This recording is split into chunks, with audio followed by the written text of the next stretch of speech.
Assalamu alaikum wa rahmatullah. Dans sa deuxième partie de la présentation sur le premier ramadan du prophète sallallahu alayhi wa sallam, notre attention sera sur la durée minimale qu'il faut accorder aux prières nocturnes. Nous utiliserons pour répondre à la question le chapitre Al-Muzammil, qui est un chapitre qu'on peut partager en deux parties. La première qui était révélée dans la partie mikoise et la deuxième dans la partie médinoise. Les premiers versets de ce chapitre, Ya ayyuhal muzammil qum al-layla illa qalilan nisfahu aw inqus minhu qalilan aw zid alayhi wa rattil al-Qur'ana tartila. Cette première partie, ces premiers versets ont été révélés parmi les premiers versets de la révélation, dans la première année de la révélation, mais dans les premiers mois de la révélation. Certaines références parlent que ça arrive dans quelques jours après la première révélation de Iqra bismi rabbika alladhi khalaq. Et il y a 4 sourates, leur début fait partie de ces versets révélés au début de la révélation, à savoir Surat Al-Alaq, Iqra bismi rabbika alladhi khalaq, Surat Al-Muzammil, Surat Al-Muddathir et le chapitre Al-Qalam. La deuxième partie de ce chapitre Al-Muzammil, certaines références disent qu'il était révélé dans la deuxième année de l'Hijra, de l'immigration du prophète sallallahu alayhi wa sallam, la deuxième année. Et cette année coïncide avec l'année où le jeûne est devenu obligatoire pour les musulmans. Entre les deux parties, il y a quelques années, et a remarqué que la prière est devenue obligatoire entre les deux parties de ce chapitre.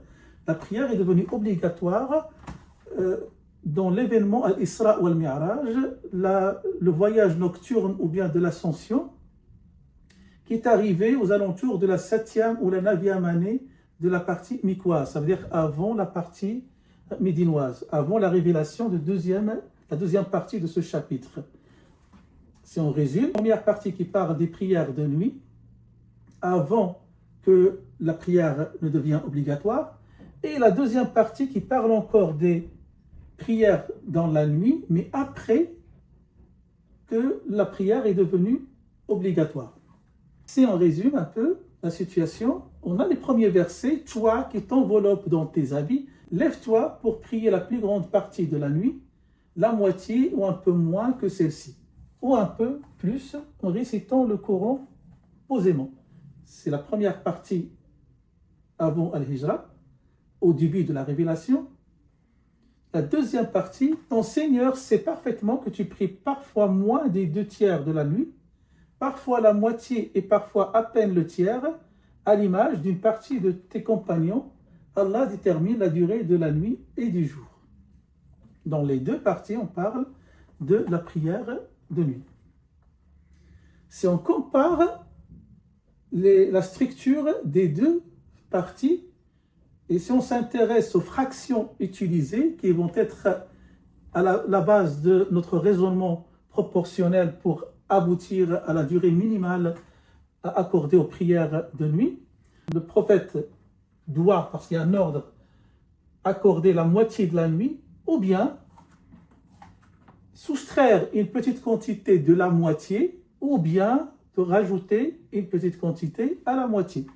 Et dans la deuxième partie, qui arrive après l'obligation des 5 prières, cette partie utilise les fractions adna min thuluthay al-layl, proche de 2/3, on a le 2/3, et ici on remplace aw par wa. Donc on est en train de remplacer la conjonction de coordination aw ou par et. Et on utilise la fraction moitié, donc on a 2/3 et la moitié et le tiers. Donc ça, c'est la différence entre les deux. Pour traduire ces fractions en durée de nuit, il faut d'abord définir la nuit. Si on prend la durée ou la partie entre le lever du soleil jusqu'au coucher du soleil comme jour, la nuit, ça serait son complément. Les 5 prières seront définies par rapport à la position du soleil.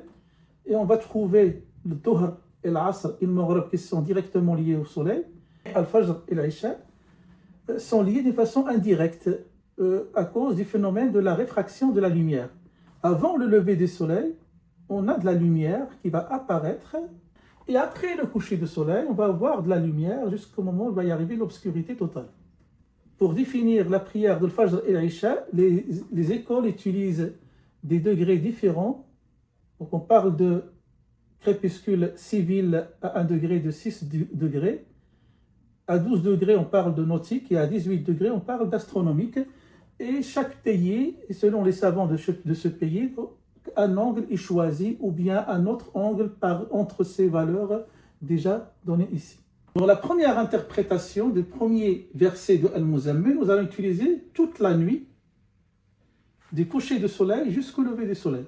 Parce que dans le contexte des premiers versets, les prières n'ont pas encore été prescrites.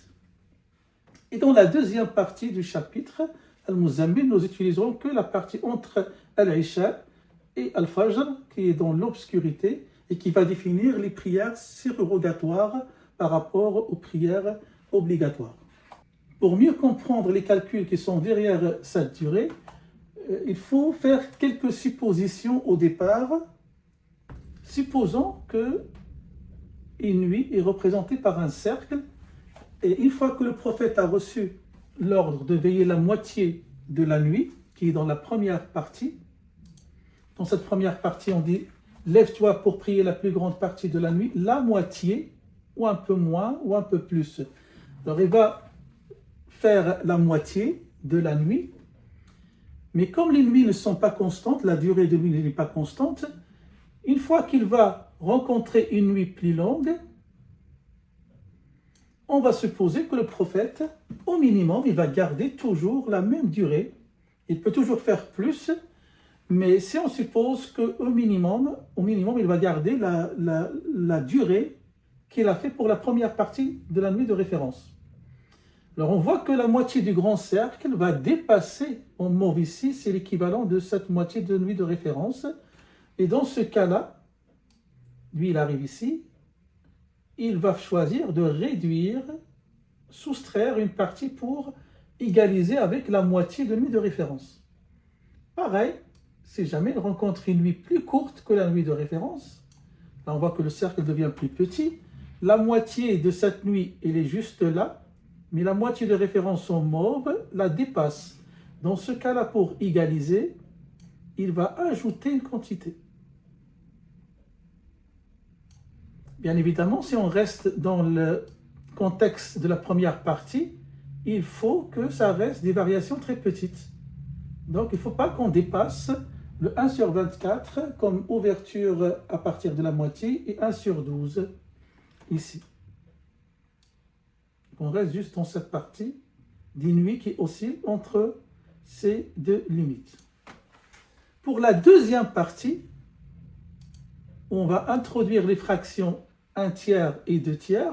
Le même raisonnement va s'appliquer, de sorte que si on a une nuit plus grande, pareil, si la nuit est plus courte, ou sa durée est plus courte que la nuit de référence, il fera la même chose. Il va soustraire, il va ajouter.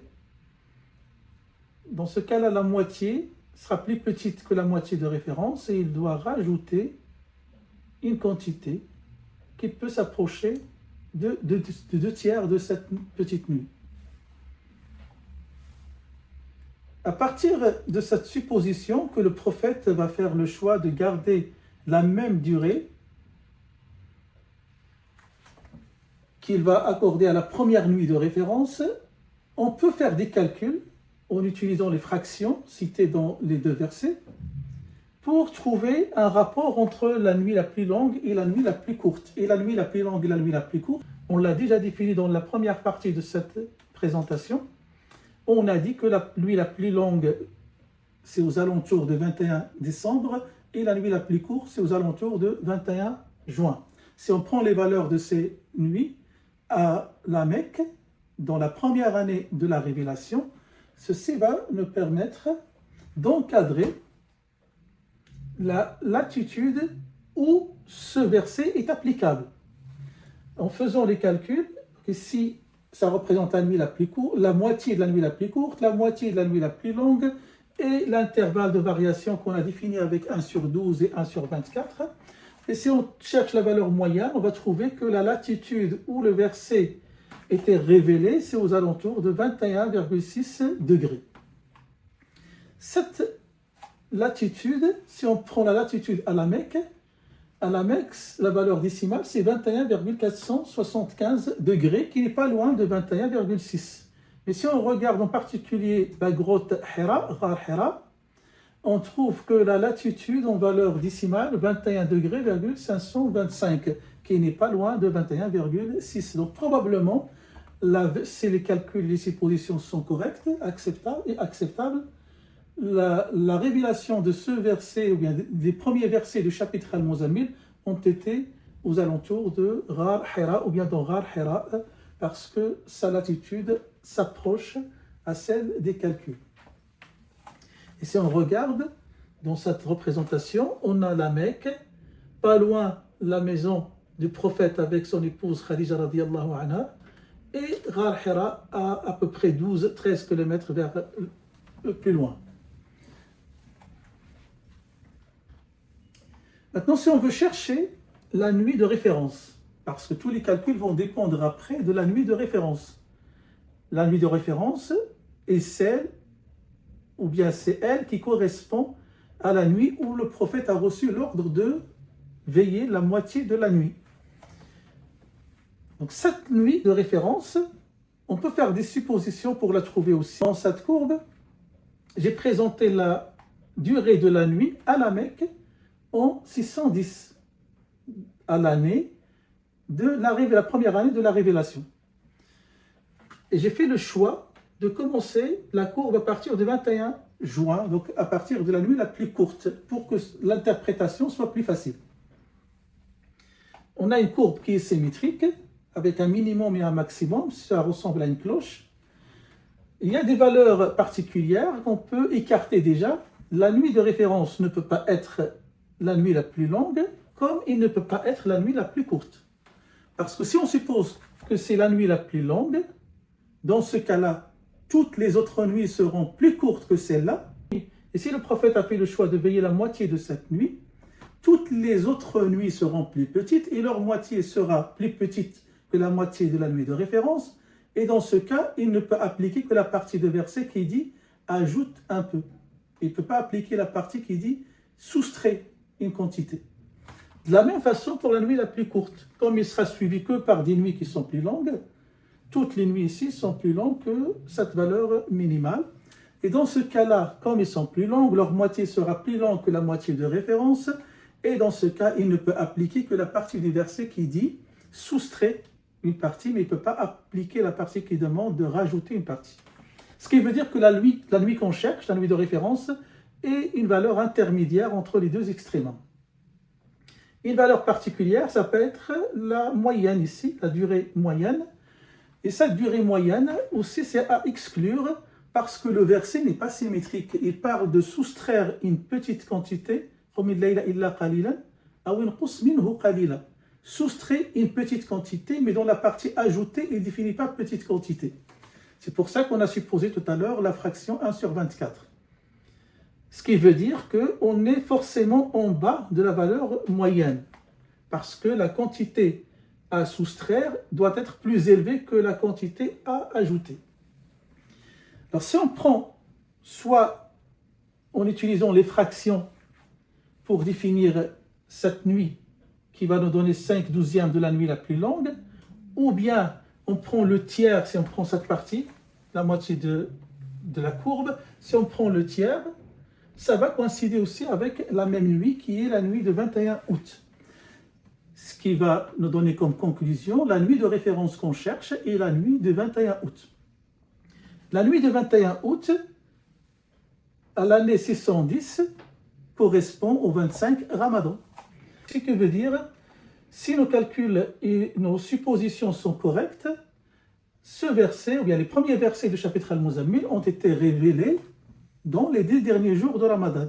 Et on sait que le Coran a été révélé dans les 10 derniers jours de Ramadan, et ça c'est le premier Ramadan du prophète sallallahu alayhi wa sallam, de sa révélation, avant qu'il soit obligatoire. C'est en 610 et on a vu qu'il est devenu obligatoire à l'année 624. Si on traduit ces résultats dans un tableau, dans la durée d'une nuit, de la nuit la plus longue à la Mecque, dans la première année de la révélation, était à peu près 13h11, la nuit la plus courte 10h30, et la nuit de référence du 21 août 11h03. Ici, la moitié de ces 3 nuits, et on constate que la moitié de la nuit de référence est 5h30. Ce qui veut dire que cette durée de 5h30 représente la durée minimale que le prophète sallallahu alayhi wa sallam va garder toute sa vie pour les prières de nuit. On verra plus tard comment on peut interpréter cette valeur dans le contexte qui va tenir compte de les 5 prières obligatoires.